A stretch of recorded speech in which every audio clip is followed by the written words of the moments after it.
আপনি যদি অনেক উন্নতি লাভ করতে চান, অবশ্যই এইরকম একটা তাসবিহ হাতে নিয়ে চুপি চুপি একটি নির্দিষ্ট জায়গার মধ্যে বসে মাগরিব এবং ফজরের নামাজের পরে বিশ্বনবীর শিখানো মুসলিম শরীফের 2721 নম্বর হাদিস শরীফের মধ্যে ছোট একটি পাওয়ারফুল শক্তিশালী দোয়া উল্লেখ করা হয়েছে, পাঠ করতে পারেন। এই নিয়মে আল্লাহর নবী বিশ্বনবী ওয়াদা করে বলেছেন, আপনাদের উন্নতি আল্লাহ তাআলা দান করবে। আপনারা যারা অনেক দিন ধরে ইনকাম করছেন কিন্তু ইনকামের মধ্যে বরকত পাচ্ছেন না, দিন দিন আপনারা গরিব হয়ে যাচ্ছেন, ফকির হয়ে যাচ্ছেন, দরিদ্রতা আপনাদেরকে গ্রাস করে নিচ্ছে। এক কথায় আপনার পরিবার সংসারে চতুর্দিক থেকে বৃষ্টির মতো অন্ধকারাচ্ছন্নই বিরাজ করছে, আলোর কোনো পথ আপনি দেখতেছেন না। অবশ্যই বিশ্বনবী বলেছেন, আজকের এই আমলই পারে আপনার আলোর দিকে নিয়ে যেতে, আজকের এই আমলটাই পারে আপনাকে উন্নতির পথ দেখাতে। বিশ্বনবী মুহাম্মদ আরবি সাল্লাল্লাহু আলাইহি ওয়াসাল্লামের এক সাহাবী ইবনে মাসউদ রাদিয়াল্লাহু তাআলা আনহু এই দোয়ার উপর আমল করেছিলেন। দেখেন, আল্লাহ রাব্বুল আমিনের বিশেষ সম্পদ গায়বী খাজানার যে ধনভাণ্ডার আছে, ধনভাণ্ডারের মধ্যে কোনো কিছুর অভাব নাই। আপনি যা চাইবেন যদি চাওয়ার মতো চাইতে পারেন ইখলাসের সাথে, আল্লাহ তাআলা সাথে সাথে আপনাকে দিবে। উন্নতির যত দরজা আছে সমস্ত দরজা আল্লাহ তাআলা আপনার জন্য খুলে দিবে। আপনি কল্পনাও করতে পারবেন না চতুর্দিক থেকে বৃষ্টির মতো গায়বী রিজিক কিভাবে এসে আপনার পরিবার সংসার আস্তে আস্তে উন্নতি হতে চলেছে। আল্লাহু আকবার। প্রিয় দিনী ভাই এবং বোন, অনুরোধ করে বলবো, এরকম একটা তাসবিহ হাতে নিয়ে আপনারা মাগরিব এবং ফজরের নামাজের পরে বিশ্ব নবীর শিখানো যে দোয়াটা সিহা সিত্তার এক কিতাব মুসলিম শরীফ, এই মুসলিম শরীফের 2721 নম্বর হাদিস শরীফের মধ্যে উল্লেখ করা হয়েছে। এই দোয়াটা শুধু আপনি আমি আমল করব তা নয়, এই দোয়ার উপর আমল করেছিল বিশ্ব নবীর একজন সাহাবী ইবনে মাসউদ রাদিয়াল্লাহু তাআলা আনহু। তিনি ছিলেন অনেক ইলম পিপাসক, ইলমে দ্বীনের জন্য তিনি সমস্ত জীবনকে বিসর্জন দিয়েছেন। এই জন্য সবচাইতে সাহাবীদের মধ্যে বেশি ফকি ছিল, যার বেশি জ্ঞান ছিল ফিকহের দিক থেকে, যার বেশি জ্ঞান ছিল ইলমের দিক থেকে, তাকেই বলা হয় ইবনে মাসউদ রাদিয়াল্লাহু তাআলা আনহু। ইবনে মাসউদ রাদিয়াল্লাহু তাআলা আনহু বিশ্ব নবীর কাছে গিয়ে একদিন বলল, ওগো নবীজি, আমি তো পড়ি কিন্তু আমার পড়া তো মনে থাকে না। বিশ্ব নবী বললেন, তুমি এই দোয়ার উপর আমল করো, দেখবা আল্লাহ রাব্বুল আমিন তোমার স্মৃতি শক্তি বৃদ্ধি করে দিয়েছে, আল্লাহ রাব্বুল আমিন তোমার জ্ঞানকে বাড়িয়ে দিয়েছে, আল্লাহ রাব্বুল আমিন তোমার জ্ঞানকে প্রকট করে দিয়েছে। তুমি এই দোয়ার উপর আমল করো। আব্দুল্লাহ ইবনে মাসউদ রাদিয়াল্লাহু তাআলা আনহু কিছুদিন আমল করলেন। আমল করার পরে দেখা গিয়েছে ওনার মেধা শক্তি এত বেড়ে গিয়েছে, যেটাই পড়ে সেটাই মনে থাকে। এবং আব্দুল্লাহ ইবনে মাসউদ বললেন, শুধু ইলমের গভীরতা আমি হাসিল করি নাই, নবীজির শেখানো এই দুয়ার মাধ্যমে দুনিয়ার যত উন্নতি আছে, যত গায়বী আল্লাহ রাব্বুল আমিনের খাজানার ধনভাণ্ডার থেকে আল্লাহ রাব্বুল আমিন আমাকে গায়বী ধন সম্পদ দান করেছে। ইবনে মাসউদ রাদিয়াল্লাহু তাআলা আনহু তিনি বললেন, আমাকে আল্লাহ রাব্বুল আমিন এই দুয়ার উপর আমল করার কারণে দুনিয়ার যত অভাব অনটন, দুঃখ, কষ্ট, পেরেশানি, হতাশা, ঋণগ্রস্ততা, হয়রানি, টেনশন সবকিছু আল্লাহ রাব্বুল আমিন দূরীভূত করে দিয়েছে। আল্লাহু আকবার। ও প্রিয় দিনী ভাই এবং বোন, জিলহজ মাস কিন্তু চলছে। জিলহজ মাসের প্রথম 10 দিন আল্লাহ রাব্বুল আমিন কোরআনে 10 দিনের ব্যাপারে কসম করে বলেছেন, ওয়াল ফাজরি ওয়া লায়ালিন আশর। মুফাসসিরিন ইকরাম বলেছেন, এখানে 10 রাতের দ্বারা উদ্দেশ্য হলো 10 রাতের কসম দ্বারা আল্লাহ রাব্বুল আমিন জিলহজ মাসের প্রথম 10 দিন উদ্দেশ্য নিয়েছেন। আল্লাহু আকবার। এই জিলহজ মাসের প্রথম 10 দিনের ব্যাপারে বুখারী শরীফের 969 নম্বর হাদিস শরীফে উল্লেখ করা হয়েছে। বিশ্ব নবী বলেছেন, ওগো আমার সাহাবায়ে কেরাম, শোনো শোনো, এই জিলহজ মাসের প্রথম 10 দিনের এত মর্যাদা আল্লাহ রাব্বুল আলামিনের নিকট বান্দা বান্দি যা চায় আল্লাহ রাব্বুল আলামিন তাই দিয়ে দিবে। সাহাবায়ে কেরাম বললেন, এই জিলহজ মাসের প্রথম 10 দিনের মর্যাদা কি জিহাদের চাইতেও বেশি নাকি? বিশ্ব নবী বলেন, হ্যাঁ, জিহাদের চাইতেও বেশি। বিশ্ব নবী বললেন, তবে হ্যাঁ, যে ব্যক্তি তার জান মালকে খরচ করে ব্যয় করে জিহাদের ময়দানে গিয়েছে এবং সে জানকে দিয়ে দিয়েছে, মালকে দিয়ে দিয়েছে, তার চাইতে কিন্তু আবার বেশি না। ও প্রিয় দিনী ভাই এবং বোন, যদি অনেক অভাব অনটনের মধ্যে দেখেন, অনেক দুঃখ কষ্টে দেখেন, আসুন আমলটা বলে দিচ্ছি একদম গভীরভাবে, খুব মনোযোগ দিয়া আমলটা করুন। অনুরোধ করে বলবো, জীবনে অনেক সময় কিন্তু এদিক সেদিক নষ্ট করে থাকেন। অনেকেই বলে, হুজুর আমল করছি, আমল তো কবুল হচ্ছে না, আমল কিভাবে কবুল হবে? ইখলাসের সাথে আপনার আমার আমল কবুল হচ্ছে না। ইখলাস যদি আমার মধ্যে থাকতো, ইয়াকিন যদি আমি নিয়ে আমলগুলো করতাম, অবশ্যই আল্লাহ তাআলা কবুল করত। এই জন্য একদম আল্লাহ রাব্বুল আলামিনের দিকে মুতাওয়াজ্জু হয়ে আমলটা করতে হবে। আমি আপনাদেরকে অনুরোধ করে বলবো, আমি আপনাদেরকে দোয়াটা শিখাই দিচ্ছি, স্ক্রিনের মধ্যেও দিয়ে দিচ্ছি, খুব মনোযোগ দিয়ে আমলটা মাগরিব এবং ফজরের নামাজের পরে করবেন। হাদিস শরীফের মধ্যে উল্লেখ করা হয়েছে, ফজর এবং মাগরিবের নামাজের পরে আপনাকে আমলটা করতে হবে। কিভাবে করবেন? সর্বপ্রথম আপনি যদি মাগরিবের নামাজের পরে করতে চান, মাগরিবের নামাজটা আগে পড়ে নেবেন, এরপরে নির্দিষ্ট জায়গার মধ্যে বসে আমলটা করবেন। ফজরের নামাজের পরে যদি করতে চান, ফজরের নামাজটা আদায় করার পরে আপনি আমলটা করবেন। নির্দিষ্ট জায়গার মধ্যে বসে 1 নম্বরে চোখ বন্ধ করবেন এবং মনে মনে আপনি বলবেন, ওগো আল্লাহ, তুমি তো দেখতেছো আমি অনেক অভাবের মধ্যে আছি, অনেক দুঃখ কষ্টে আছি, অনেক হতাশার মধ্যে আছি, অনেক দিন ধরে ইনকাম করতেছি, ইনকামের মধ্যে কোনো ধরনের বরকত পাচ্ছি না। আল্লাহ গো, তুমি তো দেখতেছো আমি তোমার গুনাহগার বান্দা, তুমি যদি সাহায্য সহযোগিতা না করো আমি কোথায় যাব? তুমি ছাড়া তো আমার আর কোনো মনিব না, আমি কার কাছে যাবো? এই সমস্ত কথাবার্তাগুলো অন্তরে জাগিয়ে আপনি সর্বপ্রথম বিশ্ব নবী মুহাম্মদ আরবি সাল্লাল্লাহু আলাইহি ওয়াসাল্লামের উপর সেই ছোট্ট দুরূদ শরীফটা 11 বার পাঠ করে নেবেন এরকম ভাবে, আল্লাহুম্মা সাল্লি ওয়া সাল্লিম আলা নবিনা মুহাম্মদ।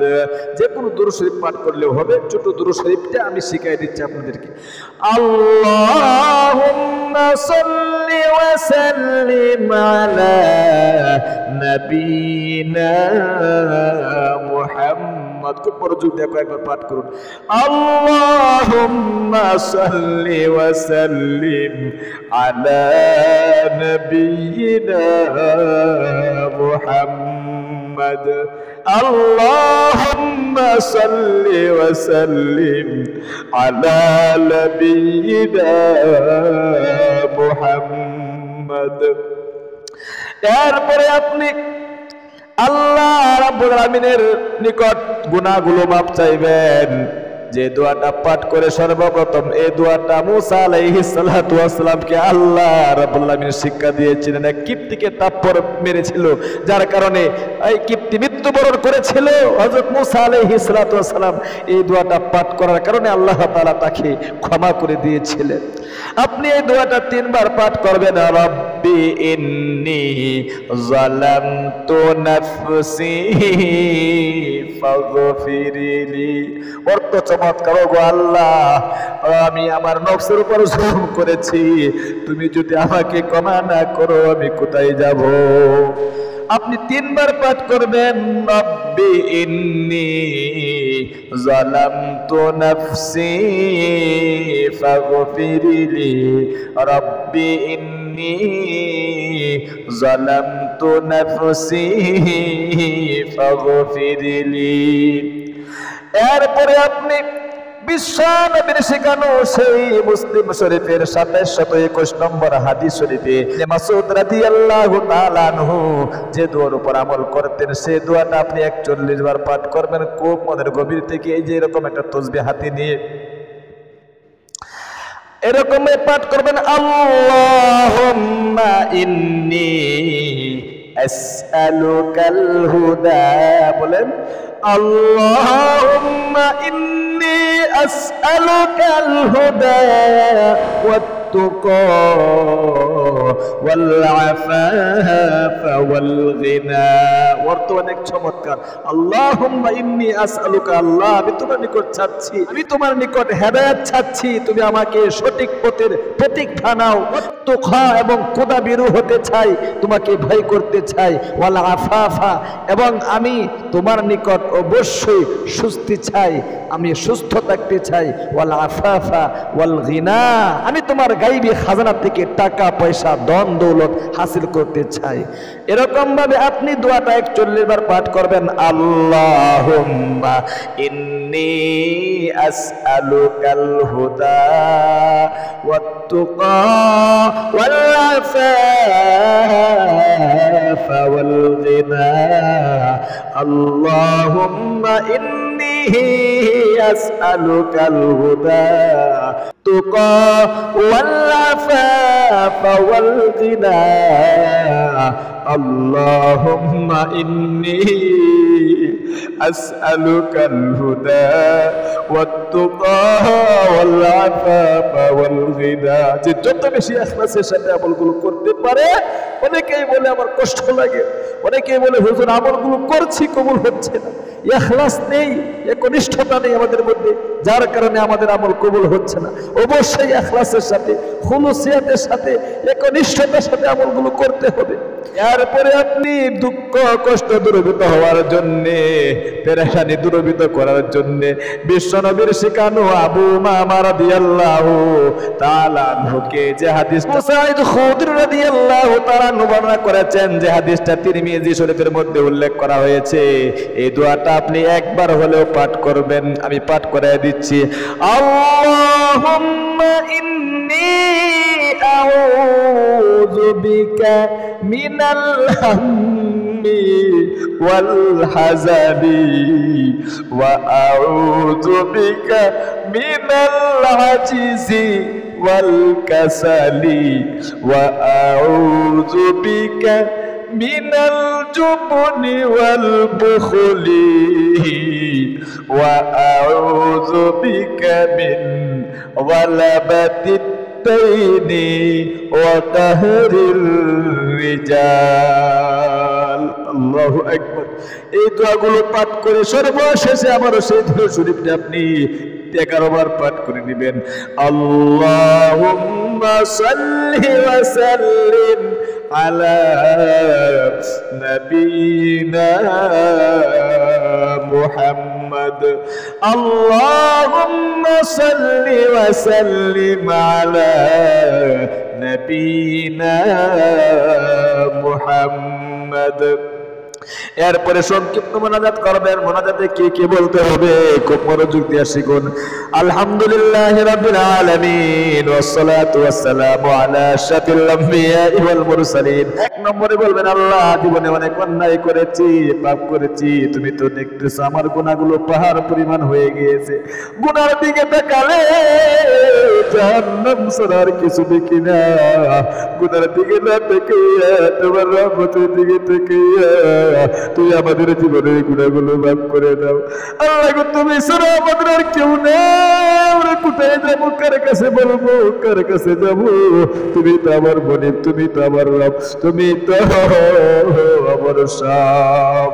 আল্লাহ অবশ্যই তুমি আমার মনের যত আশা আকাঙ্ক্ষা আছে পুরা করে দাও, জীবনের গুনাহগুলো মাফ করে দাও। আমাদের মধ্যে আছি গো অনেক দুঃখ কষ্টে আছি, অনেক হতাশার মধ্যে আছি, অনেক ঋণগ্রস্ততার মধ্যে আছি, অনেক দিন ধরে ইনকাম করছি, ইনকামের মধ্যে বরকত পাচ্ছি না, স্বামী স্ত্রী মিল নেই, মোহাম্মত নেই, ভালোবাসা নেই, সন্তান অবদ্ধ হয়ে গিয়েছে। আল্লাহ গো, চাকরি পাচ্ছি না, একটা চাকরির ব্যবস্থা করে দাও।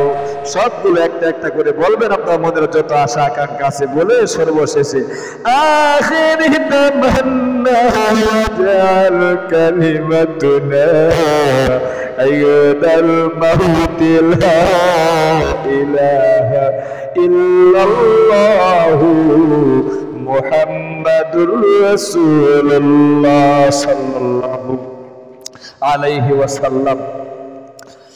তাহলে প্রিয় দিনী ভাই এবং বোন, অবশ্যই খুব ইখলাসের সাথে খুলুসিয়াতের সাথে আমলগুলো করতে হয়, তাহলে আল্লাহ তাআলা আমল কবুল করে।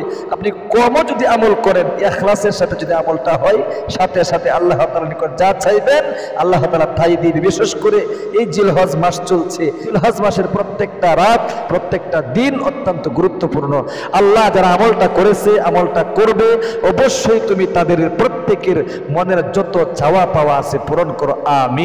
ভালো থাকবেন, সুস্থ থাকবেন। আর আমাদের ইসলামিক চ্যানেল থেকে এরকম দলিল ভিত্তিক আলোচনা শুনে আমল শিখতে অবশ্যই ধৈর্য ধারণ করে আপনারা আলোচনাগুলো শুনে আমলগুলো শিখতে যদি চান, আপনারা অবশ্যই কিন্তু চ্যানেলটাকে সাবস্ক্রাইব করে পাশে থাকা বেল আইকনটা অন করে রাখবেন, আর একটা শেয়ার করে আপনারা একজন ভাইকে শেখার সুযোগ করে দিবেন। কোনো প্রশ্ন থাকলে কমেন্টে আপনি জানাতে পারেন, আপনার প্রশ্নের উত্তর দেওয়া হবে যে কোনো মাসআলা বিষয়ে। ভালো থাকবেন, সুস্থ থাকবেন। আসসালামু আলাইকুম ওয়া রাহমাতুল্লাহি ওয়া বারাকাতুহু।